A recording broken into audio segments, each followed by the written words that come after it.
How do you feel when you have a question that you can't answer? I'm Paul Anderson, and I want to tell you about a piece that I'm very excited to hear the Charlotte Symphony perform in January 2026.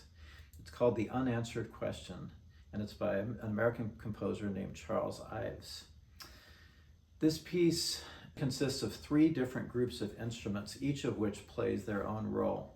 The first group that you hear is the strings, the violins, violas, cellos, basses, and they play simple, quiet, peaceful chords, beginning with this one.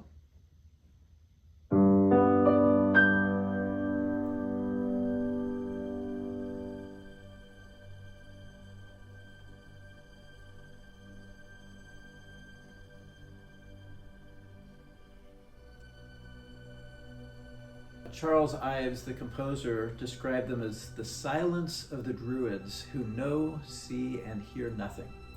And the reason he said that they know, see, and hear nothing becomes more evident as the piece proceeds. They don't react to anything else that's going on. They just play these peaceful chords throughout without any sense of reaction to what else is going on. The second instrument that comes in is the trumpet. And Ives says that trumpet asks what he calls the perennial question of existence, which sounds like this.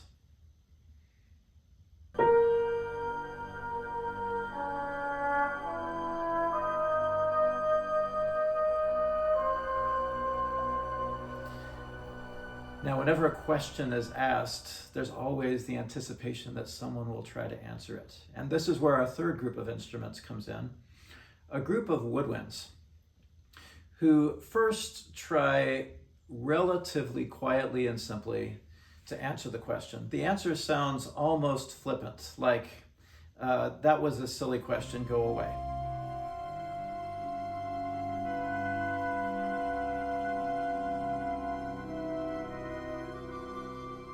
Subsequently, as you might expect the trumpet to do when the question was not answered to his or her satisfaction, the trumpet asks the same question a second time.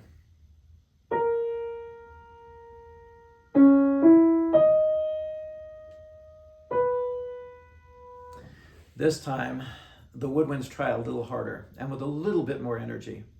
And that's the pattern throughout the piece.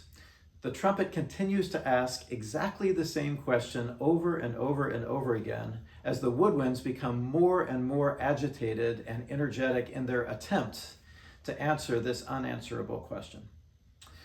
You can see it in the dynamic and the tempo markings in the score. Every time that the woodwinds come in and try to answer the question, they're a little bit louder and a little bit faster and a little bit more anxious. Finally, when they've just reached their limit and simply can't be any more urgent or energetic than they are, the trumpet asks the question one final time, and you hear the strings fade off into the distance, and that's the end of the piece.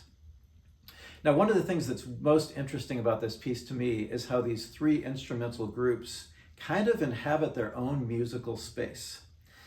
Not only do they play in different tonalities from one another, but they also play in different time spaces from one another. And as an example, as I show you this portion of the score, you'll see that the woodwinds' bar lines don't even line up with the strings' bar lines. Now, you might ask the question, how could Kwame Ryan actually conduct this if the different instruments don't even have the same downbeats? That, my friends, is a question that I can't answer. But I think if you'll come on January 30th, 31st, or February 1st to the Night Theater, you may be able to find your own answer. And if not, I'm pretty sure there will be a woodwind who will be willing to attempt an answer for you. See you there.